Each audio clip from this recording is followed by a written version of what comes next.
안녕하세요. 5월 3일 주일 예배에 나오신 여러분을 주의 이름으로 환영하고 축복합니다.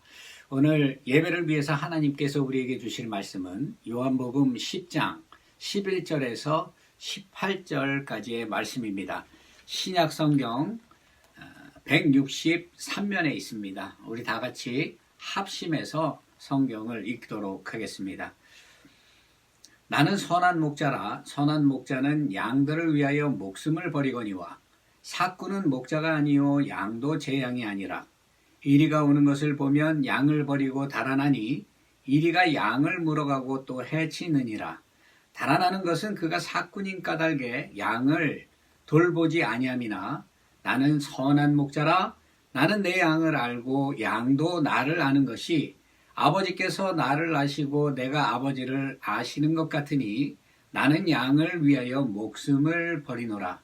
또 이 우리에 들지 아니한 다른 양들이 내게 있어 내가 인도하여야 할 터이니 그들도 내 음성을 듣고 한 무리가 되어 한 목자에게 있으리라. 내가 내 목숨을 버리는 것은 그것을 내가 다시 얻기 위함이니 이로 말미암아 아버지께서 나를 사랑하시느니라. 이를 내게서 빼앗는 자가 있는 것이 아니라 내가 스스로 버리노라. 나는 버릴 권세도 있고 다시 얻을 권세도 있으니 이 계명은 내 아버지에게서 받았노라 하시니라. 아멘. 살아계신 하나님의 말씀입니다. 오늘 말씀은 우리가 너무나 잘 알고 있는 선한 목자의 비유입니다. 예수님께서 자신을 선한 목자라고 이렇게 비유로 말씀하신 것은 그 이스라엘 백성들이 그 목축에 익숙하고 또한 유대인들의 그 풍습을 배경으로 한 것이기 때문입니다. 이스라엘 백성들은 광야에서 유목 생활을 하며 살았습니다. 그들은 목자가 어떤 일을 하고 어떤 의미를 가지고 있는지 너무나 그들의 생활 속에서 보고 잘 알고 있었습니다. 예수님께서는 영적인 진리를 이스라엘 백성들에게 보다 쉽게 전달하기 위해서 이 선한 목자의 비유로 말씀을 하고 계십니다. 오늘 보면 11절에 보면 나는 선한 목자라 라고 예수님께서 말씀을 시작을 합니다. 예수님께서는 목자와 양의 관계를 통해서 예수님과 성도의 관계에 대하여 말씀을 합니다. 예수님을 선한 목자로, 성도를 예수님의 양으로 서로가 어떠한 관계성을 가지고 있는가 하는 것을 말씀을 하시는 것입니다. 구약에 보면 이스라엘 백성들을 인도하시는 하나님을 목자라 지칭합니다. 우리가 잘 알고 있는 시편 23편에서 다윗은 여호와는 나의 목자라라고 고백을 합니다. 그런가 하면 이사야 40장 11절에도 그는 목자같이 양떼를 먹이시며 어린 양을 그 팔로 모아 품에 안으신다고 말씀합니다. 아담과 하와 사이에서 난 아벨이 목자였고 아브라함과 이삭과 야곱과 그의 아들들도 목자였습니다. 이스라엘의 지도자로 세워진 모세도 목자였고 다윗도 목자였습니다. 이스라엘 백성들에게 목자는 양떼를 지키고 돌보는 사람을 말합니다. 하나님께서 애굽에서 종살이하던 이스라엘 백성들을 구원하시기 위해 모세를 지도자로 세운 것은 이스라엘이라는 양떼를 어느 누구보다도 모세가 잘 보살필 수 있는 사람이라고 생각했기 때문입니다. 목자는 이른 아침에 양떼를 데리고 풀밭으로 나옵니다. 양떼들을 먹이기 위해 이곳저곳으로 옮겨 다닙니다. 목자와 양의 관계를 이해하기 위해서 먼저 양이 가지고 있는 그 특성에 대해서 우리가 알아볼 필요가 있습니다. 양은 목자를 필요로 합니다. 목자를 필요로 한다는 것은 자생력이 없다는 것을 말하는 것입니다. 다른 모든 동물들은 자신의 힘으로 살아갈 수 있는 그러한 능력을 가지고 있습니다. 자기를 방어할 수 있는 그러한 모든 것들을 가지고 있죠. 하지만 양들은 자신을 방어할 수 있는 기능이 하나도 없습니다. 양은 눈이 나쁩니다. 양은 눈이 나쁘기 때문에 방향 감각이 떨어집니다. 양들은 눈앞에 보이는 것을 졸졸 따라갑니다. 앞에 가는 양이 낭떠러지로 떨어지면 자신도 그를 쫓아 그냥 떨어져 죽게 되는 것입니다. 앞에 맹수가 있어도 눈이 나쁘기 때문에 이를 알지 못하고 나아가다가 맹수의 먹이가 되기도 합니다. 양은 다리에 힘이 없기 때문에 잘 달릴 수도 없어요. 그렇기 때문에 잘 도망하지도 못합니다. 그리고 넘어지게 되면 혼자 일어나지도 못하죠. 목자가 없다면 그 자리에서 죽게 되거나 짐승의 먹이가 되는 것입니다. 또한 양은 이기적입니다. 그래서 목자가 없으면 먹이를 찾아 자신의 멋대로 나아갑니다. 이사야서 53장 6절에 보면 우리는 다 양 같아서 그릇 행하여 각기 제 갈 길로 갔거늘 이라고 이렇게 말씀을 합니다. 양은 목자가 없으면 살아갈 수가 없어요. 이와 같이 목자와 양은 서로 친밀한 관계를 가지고 있습니다. 예수님께서는 스스로 자신을 선한 목자다라고 이렇게 말씀을 하시죠.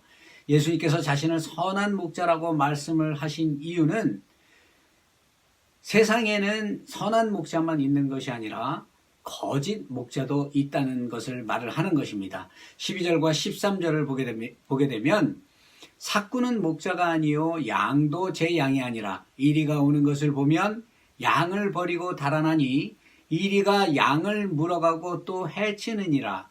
달아나는 것은 그가 삭군인 까닭에 양을 돌보지 아니함이라 라고 말씀을 합니다. 이 당시 이스라엘 사회에는 양무리가 많은 사람들이 있었어요. 자기가 양이 많기 때문에 그 양을 지키게 하기 위해서 사람들을 돈을 주고 양을 지키는 그러한 그 목자를 고용을 하는 것이죠. 그래서 자신들의 그 양을 치게 했습니다. 그들은 양을 치는 대가로 일정 금액을 그 사람들에게 지불을 했습니다. 이렇게 삭슬 목적으로 일하는 사람들, 이러한 사람들을 삭군 목자라고 말을 합니다. 양을 치는 모습을 보면 주인과 별 다를 것이 없습니다. 그들은 어느 목자와 같이 양들을 풀어놓고 양들을 먹이는 일을 합니다. 그런데 위기가 다가왔을 때 삭군 목자들은 양들을 대하는 모습이 달라집니다. 광야에서 이리를 만나게 되면 삭군 목자는 양을 버리고 달아납니다. 그들이 달아나는 이유는 자신의 유익을 위해 양을 치는 삭군 목자이기 때문이라고 말을 합니다. 그들은 양이 죽는 것에 관심이 없어요. 양보다는 자신이 중요하고 그 양을 치는 일을 하는 것은 자신이 받는 그 삭슬 위에서 일을 하는 사람들이기 때문입니다. 그들은 어떻게 보면 목자라기보다 하나의 일꾼에 불과한 것입니다. 하지만 선한 목자는 이와 다릅니다. 선한 목자는 첫 번째로 양과 친밀한 관계를 가지고 있다라고 이렇게 말을 합니다. 14절입니다. 나는 선한 목자라 나는 양들을 알고 양도 나를 안다라고 이렇게 말을 합니다. 양들은 스스로 위험해서 자신을 지킬 수 없습니다. 그렇기 때문에 양들은 목자를 필요로 하는 것이죠. 목자가 양들을 먹이기 위해 푸른 초장으로 인도하면 양들은 이 목자의 음성을 듣고 목자를 따릅니다. 양들은 청각이 발달해 있기 때문에 목자의 음성을 듣습니다. 목자는 양들이 가지고 있는 그 성격과 그들의 필요를 알고 있습니다. 목자가 양을 알고 양이 목자를 안다는 것은 이렇게 서로 친밀한 관계를 가지고 있다는 것을 말하는 것입니다. 목자는 양을 사랑으로 다스리고 양은 목자가 자신들을 사랑한다는 것을 알고 있습니다. 양들은 목자의 음성을 듣고 목자가 이끄는 대로 순종하여 따라갑니다. 이 베드로는 예수님의 제자 중에 그 수제자로 예수님을 가장 가까이에서 섬겼던 그러한 사람입니다. 예수님께서 제자들과 마지막 만찬을 마치시고 감람산으로 가실 때 너희가 다 나를 부인할 것이라고 예수님께서 말씀을 하시죠. 이때 베드로는 모두가 예수님을 버릴지라도 자신은 그렇게 하지 않겠다고 호언장담을 합니다. 예수님께서는 베드로에게 내가 닭이 울기 전에 나를 부인할 것이라고 이렇게 말씀을 하죠. 하지만 베드로는 예수님의 말씀대로 절대 그렇지 않고 자신은 끝까지 예수님을 따를 것이라고 이렇게 얘기를 했습니다. 하지만 예수님이 말씀하신 그대로 베드로는 닭이 울기 전에 예수님을 3번 부인합니다. 그는 부인만 하는 것이 아니라 예수님을 저주하기까지 합니다. 베드로가 이렇게 죄책감과 시리에 빠져 있을 때 예수님께서는 부활하신 모습으로 베드로를 찾아갑니다. 그리고 그 베드로에게 내 양을 치라라고 말씀을 하시죠. 베드로는 회개하고 예수님의 말씀에 순종해서 죽기까지 예수님을 따르는 예수님의 참 제자의 모습으로 변화하게 됩니다. 베드로가 이렇게 변화될 수 있는 그 이유가 무엇입니까? 베드로는 예수님의 부활하신 그 모습을 보고 자신이 죄책감 속에 있었고 괴로움 속에 있었지만 예수님께서 부활하셔서 찾아오시고 잊지 않으시고 베드로를 위로해 주시고 베드로에게 그 사명을 주신 그 예수님의 사랑을 체험한 것이죠. 예수님의 사랑을 체험하고 나니까 자신의 생명도 소중하게 여기지 않고 예수님께서 주신 그 사명을 감당하는데 죽기까지 순종하고 복종하는 그러한 베드로의 모습으로 변화된 것을 우리가 알 수 있습니다. 목자는 자신의 양을 잘 압니다. 양이 어떠한 성격을 가지고 있는지, 필요한 것이 무엇인지, 그 양을 어떻게 돌봐야 하는지 목자는 너무나 잘 알고 있습니다. 목자는 양이 넘어지면 세워주기를 원하고 양이 구렁텅이에 빠지면 지팡이로 양을 끌어올립니다. 목자의 이러한 사랑을 양도 알기 때문에 양은 목자를 따르는 것입니다. 고린도전서 8장 3절에 보게 되면 누구든지 하나님을 사랑하면 그 사람은 하나님도 알아주시느니라 라고 말씀을 합니다. 예수님을 선한 목자로 믿고 따를 때 하나님의 은혜와 평안을 누리며 살아갈 수 있는 것입니다. 두 번째, 선한 목자는 양을 위해 자신의 목숨을 버린다라고 말씀을 합니다. 11절을 봅니다. 나는 선한 목자라 선한 목자는 양들을 위하여 목숨을 버리나니 라고 말씀을 합니다. 선한 목자는 자신을 위해서가 아니라 양들을 위해서 자신의 목숨을 버린다 말을 합니다. 양을 보호하기 위해 자신의 목숨도 아끼지 않는다는 것입니다. 여러분, 우리가 어떠할 때 자신의 목숨을 아끼지 않습니까? 자신의 목숨이 얼마나 소중합니까? 하나뿐이 없는 이 생명을 아끼지 않고 줄 수 있다는 것은 어떠할 때 이러한 실천을 할 수 있습니까? 그것은 상대방을 소중하게 여기고 상대방을 진실로 사랑할 때 이렇게 할 수 있는 것입니다. 부모는 자식을 사랑하기 때문에 자식을 위해서 자신의 생명까지도 아끼지 않는 것을 우리는 주위의 여러 가지 그 사건들을 통해서 많이 보게 됩니다. 이런가 하면 동물도 자기 새끼가 위험에 빠지게 되면 상대가 자신보다 아무리 강하다 할지라도 두려워하지 않고 대적하는 것을 알 수가 있습니다.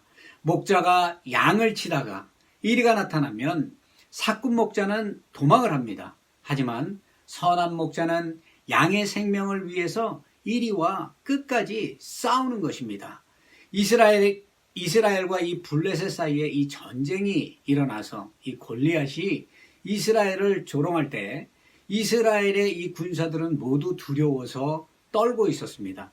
다윗은 골리앗과 싸우기 위해 나갔는데 이 사무엘상 17장 24절에서 25절에 보면 다윗이 사울에게 고하되 주의 종이 아비의 양을 칠 때에 사자나 곰이 와서 양떼에서 새끼를 움키면 내가 따라가서 그것을 치고 그 입에서 새끼를 건져내었고 그것이 일어나 나를 해하고자 하면 내가 그 수염을 잡고 그것을 쳐 죽였나이다 라고 말을 합니다. 다윗은 목동에서 이스라엘의 왕이 되었습니다. 다윗이 이스라엘의 목동에서 왕이 될 수 있었던 것은 이스라엘 백성들을 양과 같이 사랑했기 때문입니다. 다윗은 하나님만을 믿고 의지하고 싸움에 나아가 승리했습니다. 하나님께서는 죄악 속에 있는 인간을 사랑하셔서 우리를 구원하기 위해 그 아들을 주셨습니다. 예수님께서는 하나님의 뜻에 순종하며 자신의 생명을 아끼지 않고 우리의 죄를 대속하기 위해 십자가에서 피 흘리시고 죽으셨어요. 예수님께서 인간을 구원하기 위해 자신의 생명을 스스로 버리신 것이죠. 예수님께서 이 땅에 오신 것은 우리를 죄악에서 구원하기 위해 십자가에서 고난받고 죽기 위해 오신 것입니다. 마태복음 20장 28절에 보면 인자가 온 것은 섬김을 받으려 함이 아니라 도리어 섬기려 하고 자기 목숨을 많은 사람의 대속물로 주려 함이라 라고 말씀을 합니다. 예수님께서는 우리의 죄악을 대속하기 위해 자신을 대속물로 주셨고 십자가에서 죽으심으로 하나님께서 자기의 사랑을 확증해 주신 것입니다. 양들의 생명은 어떤 목자를 믿고 따르느냐에 달려 있습니다. 선한 목자이신 예수님의 음성을 듣기 위해 말씀을 사모하고 지켜 행하며 온 인류를 구원하기 위해 자신의 생명을 아끼지 않고 십자가를 지신 예수 그리스도를 바라보며 믿음으로 나아가 승리하는 저와 여러분이 되어야 할 것입니다. 다윗은 선한 목자 되신 예수님을 이렇게 찬양을 합니다. 여호와는 나의 목자시니 내게 부족함이 없으리로다. 그가 나를 푸른 풀밭에 누이시며 쉴만한 물가로 인도하시는도다. 내 영혼을 소생시키시고 자기 이름을 위하여 의의 길로 인도하시는도다. 내가 사망의 음침한 골짜기로 다닐지라도 해를 두려워하지 않을 것은 주께서 나와 함께 하심이라. 주의 지팡이와 막대기가 나를 안위하시나이다. 하나님께서는 언제나 우리와 함께 하시길 원하고 하나님께서는 우리에게 언제나 복 주시길 원합니다.